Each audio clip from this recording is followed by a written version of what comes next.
Hey guys, welcome back to the channel, and guess what?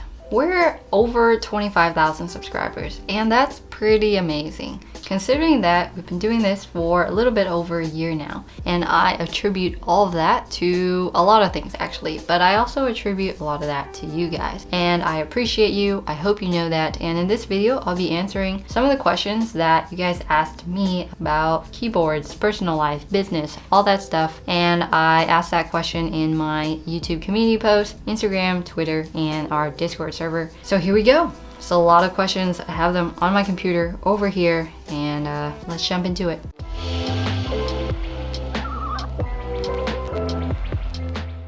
All right, first question comes from Hoopla from Twitter, and his question is, what kept you going in the beginning? This is a complicated one, and it may make you question a lot of our decision making and motivations for doing things. But I was working a full-time job, Jake was working a full-time job, and you know what? We didn't want to work for other people, so we were like, let's go and start our own business. And we pretty much went all in this business. We started a website first, then we started a YouTube channel to go along with it, and that's why those previous first videos were so lackluster and so not YouTube focused, because our primary focus was our website. And then along the lines, they just like split ways, and he focused on one and I focused on other, so we grew in both. But what really kept us going was wanting to get to full-time, wanting to make enough money so that we can sustain our lifestyle, you know, at like a minimum per month without having to work for someone else. And now that we're sort of in that position,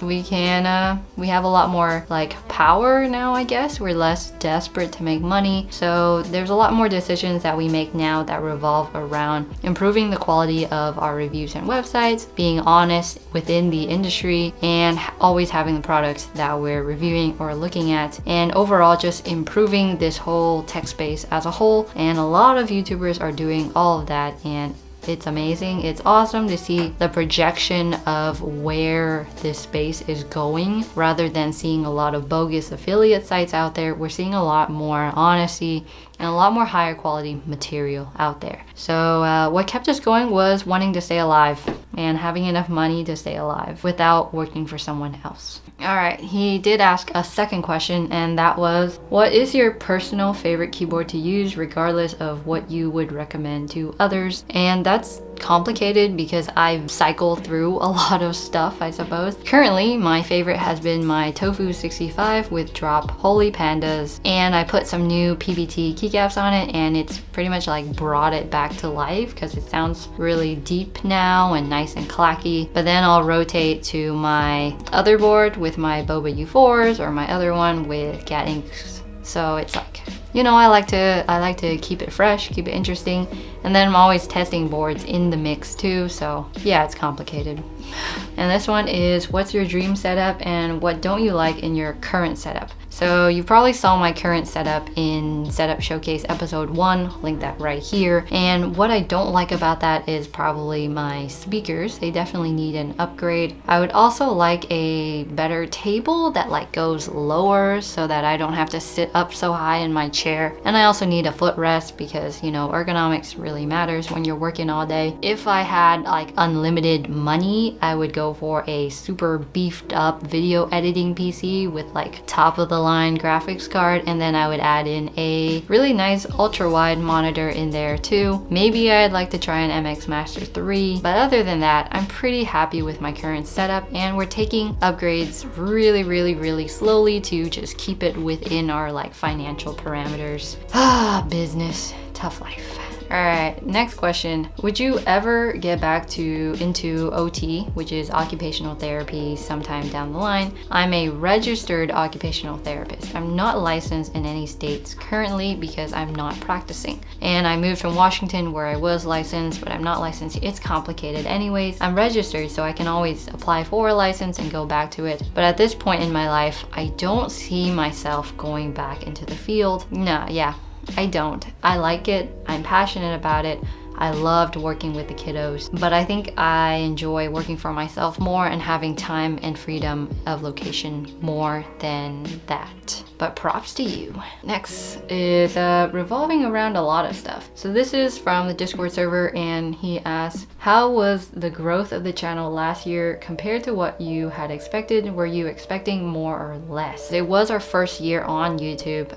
The first 6 months were super slow, and then the second 6 months sort of like exploded beyond expectations. Coming into it, we knew the holiday season was gonna go up with more searches, with more like buying intent, especially around the holidays. As the year progressed and we sort of grew, like we knew what kind of content we would need to put out to really grow around the holidays and get in the forefront of people's eyes before they really bought something, which is sort of how we make money. 25K is a lot. Did I expect that? I think around November I knew that we would like reach that. But before that, I had no idea what was gonna happen. Growth was going up, but it was like exponentially growing up. It's really confusing. Yeah, it was really confusing. I had no idea what to expect. But also I really started enjoying the process during that time. So the amount of subscribers started mattering less and less to me, and I wasn't really focused on the numbers as much. In like September or October,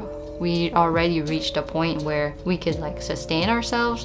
So the money that we made after that wasn't a huge thought in our minds either. It is exciting though, like checking your income reports and all that stuff once a month at the end of the month. Definitely exciting and very like dopamine driven, but it's not a huge deal once you know you can survive. And it's not like I'm buying fancy stuff anyways. A lot of our money is wrapped up in like savings and emergency funds and investments, so it doesn't touch our bank accounts. Like that money doesn't go into fancy gear, fancy clothes, or anything like that at all. And I totally went off topic with that one.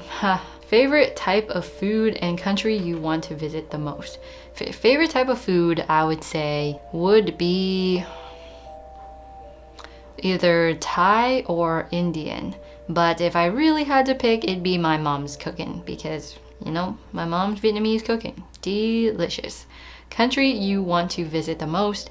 After watching Emily in Paris, I gotta say it's now France. At some point it was Thailand, but I think now it's France. What is your favorite mousepad size, mousepad brand, and design? I do not care about mousepads at all. I'm sure it's exciting and interesting in its own way, but I use cloth desk mats like this one and it works fine. Yeah, but if I had to pick, it'd probably be Glorious, because they make high quality products and I would love to try their mouse pads and their mice someday. So Glorious, if you're listening, please send me your mice, thank you. What are good 60% wired keyboards? And to that I replied, check out best 60% mechanical keyboards of 2020, linked right here. Hope this isn't too personal, but is that a marriage ring? Yes, it's a wedding ring. Well, this is my engagement ring, this is my wedding ring, so they're like stacked together, and I had to look up on the internet if that is how you wear it, and yes, that is how you wear it. Been married for a long time. Got married July 2019, so it's been a while. A year and a half-ish. I don't know, my math is really bad. One thing I learned while streaming on Twitch is never do math on live stream, and yeah, just don't do that. It's embarrassing. Richard Liu asks, what happens to all the keyboards you show on the channel? Do you have a giant trophy room of keyboards? You wish it was that easy, and I know all of you think that this is so crazy that I complain about this, but we have 2 closets full of just stuff that's like waiting to be sold, but we don't have the time to sell it. And yeah, we've done the giveaways. I've sent stuff to like random people on Reddit who I thought would really benefit from it. And shipping is a pain, selling is a pain, everything's a pain. We just need someone to like come over, take pictures of all the boards, list all the boards online at like a really cheap price. But when you list things for too cheap, people start to question it. So you want to like get that perfect spot between cheap and not cheap enough so that people still think it's a high quality product that hasn't been used yet. Consumer brains are just I don't get it. We list things super cheap and people are like, what's wrong with it? We list things a little bit more expensive and people are like, yeah, I'm gonna buy that. So a lot of stuff just waiting to be sold.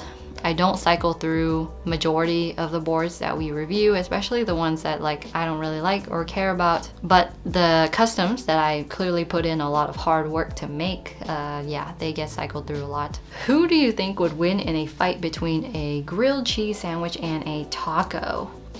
I'm gonna go with grilled cheese sandwich. Just because, you know, like the grilled cheese keeps it together so it has less tendency to fall apart. But a taco, you just like hit it in the middle and everything just spills over. Definitely grilled cheese. How hard is it to get non-standard size keycaps for keyboards like 65%? It's not hard at all, especially if you just pay for those sets with like 129 keys. If you enter any group buys, there's lots of companies that sell big sets like Ducky, like HK Gaming, and Taihao as well. Did you purposely aim to give a kind of ASMR feel to your videos, or is it a byproduct of your personality? So this actually came from like when I was live streaming on Twitch a whole lot and people kept saying, I really like your voice, I really like your voice puts me to sleep, I just want to listen to you talk, can you read me a book, and all that stuff. So I just sort of knew that my voice is calming and that is what people like to hear, and it is a side product of my personality. I've been told a lot, you know, I guess I don't have a personality, or too boring, not enough enthusiasm, why aren't you more excited? And it's like, you know what, this is me, I'm gonna embrace who I am, I'm gonna be me. Maybe to you I don't have a personality, but I do have one, and it might just not be for you. But you know, I'm old enough and in a place where I completely accept who I am, and this is it. Like, this is it. This is all you're getting. Maybe my speaking skills will be better, but in the end, this is my personality. Moving on.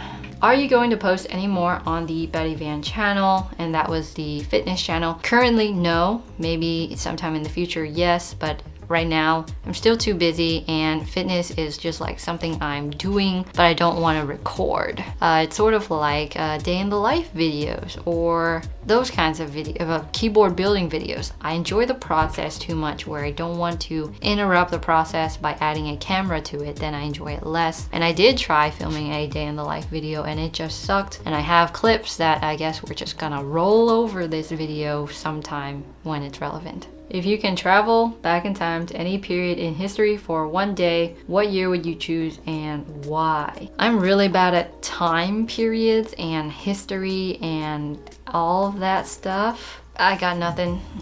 I mean, maybe like, no, I got nothing. I got nothing for you. How do you store your switches and other components safely? They're just like all in baggies, all in Ziploc baggies, and that does it. Do you play any sports, and how good are you during high school or college years? I don't currently play any sports, but I played a lot of ultimate frisbee back in college. I believe I played 3 years on the school team, and that was really fun. Played a little bit of basketball in middle school. And how good was I during high school? High school, I was 11th in my class. College, I did pretty well, like a 3.83 GPA, I don't remember, but it was enough to get me into grad school, and that's all that mattered pretty much. What's your New Year's resolution? We don't really have resolutions, especially not on New Year's. Whatever goals we decide to make, it just sort of happens. But this year, what happened this year? This year, we added some goals to our business. My primary goal probably would be mental health. And I've been doing yoga with Adrienne, which I really love. I've been doing yoga with her for a really long time. And this year I'm actually doing like her 30-day journey live, like on time, which is really awesome. Before I just did it like throughout the year whenever I wanted. But yoga, I really love. We've been more consistent with working out, which is awesome. Other than that, life's going well. Waffles or pancakes? Pancakes. Which keyboard were you not expecting to be good but actually blew your mind? Probably like the Blitzwolf KBBW1. That one was a lot more impressive than I thought it would be. And then the Womier K66 is actually super awesome. And the RGB on it is amazing. But the stabs on it were what impressed me the most. What's the worst keyboard you've ever used? Something that just outrightly underperforms in my mind, huh? Probably the Apple Maker SK71. I didn't have much expectations for it, but I hated it. If you had to guess how many times do you blink in a video, I blink a lot. I have dry eyes. I can't wear contacts because of it in the daytime, so I wear nightly contacts instead. But yeah, I blink a lot, especially when I'm thinking. It's probably my tell. What would be your YouTube content if you wouldn't have settled for keyboards and tech? What probably would be, I probably would have kept doing my fitness/daily vlog channel. Right now, if we had to start a new channel, it would be in the financial/entrepreneurial space. Will we see Jake one day in a video, or is he just incredibly shy or busy? I mean, Jake does a lot of the CEO things in our company, so he's like super busy, and the website requires a whole lot more work than the YouTube channel does. I do things like bookkeeping, emails, things like that, company outreach, I do social media, but he does a lot of the CEO aspects and lots of phone calls. Dogs or cats? Both, obviously. And right now you're gonna see some B-roll of Indy and Gage when he gets excited for his walks and his tail just shakes. Or his knobby tail. It's pretty cute. Any pets? Yes, 2. And some outdoor cats that we've been feeding and taking care of. Favorite food? We have this favorite restaurant that we go to. It's actually a ramen place, which I wouldn't classify as my favorite food. My favorite food would probably be like Indian butter chicken or something like that. But the ramen place treats us really well, and we keep going back week after week. If you were given $10,000 but had to spend it on something dumb, what things would you buy? I would buy a fancy knife to unboxings with. I would buy really nice pens because I like pens. I would buy a lot of cat toys and dog toys. I would buy like these cozy pants that I wear that I really like. I'd buy like 10 pairs of those. And I'd buy like 50 white t-shirts because I like white t-shirts. And what would I do with the rest of the money? $10,000 is a lot of money. I'd buy another hydro flask for one. I'd probably just go to the REI store and be like, let's just buy whatever we want. Or Micro Center, or Camera Exchange, or any of those really nice kinds of stores where it's like very niche focused. That's it for all the questions, I guess. It's sort of a long one. I'll edit a ton of it. So the state of the channel this year is interesting. It's harder than last year, although I know more, I'm more skilled, my technique is better, and I'm faster at what I do, but it's harder than last year because I make a lot more decisions now that involves a lot more thinking. Instead of product in, review product goes into closet. So things are really changing around here, and it's hard, I gotta say. We had a moment last year where we were like sort of in this confused mystery area, and we sorted out our finances, and that's how we got over that. This time it's sort of different, where we don't have a vision of where we want to be because we were just striving for like the minimum, like surviving. But now that we're making more than that, what we spend on is our own decision, and decisions are hard. We have to figure out what's the best ROI for each upgrade, why we would make that upgrade, and then what would follow, and like it's a lot. I get a lot of emails now about different products, and it's like, do I want to go into this tech group, or do I want to go here or here? And it's very complicated. I can say for sure that we're doing more keyboard niche specific stuff in the forms of customs, Switch reviews, and like still doing reviews. But I also believe that I'll branch out into mice this year, headsets, and perhaps random productivity work from home things like tables and chairs. yeah, I don't know. It's complicated. We're figuring it out. We're always figuring it out, and it's quite the journey. But anyways, thank you so much for 25,000 subscribers. I'll see you in the next one. Bye. Also, Hydro Flasks, please sponsor me. Thank you.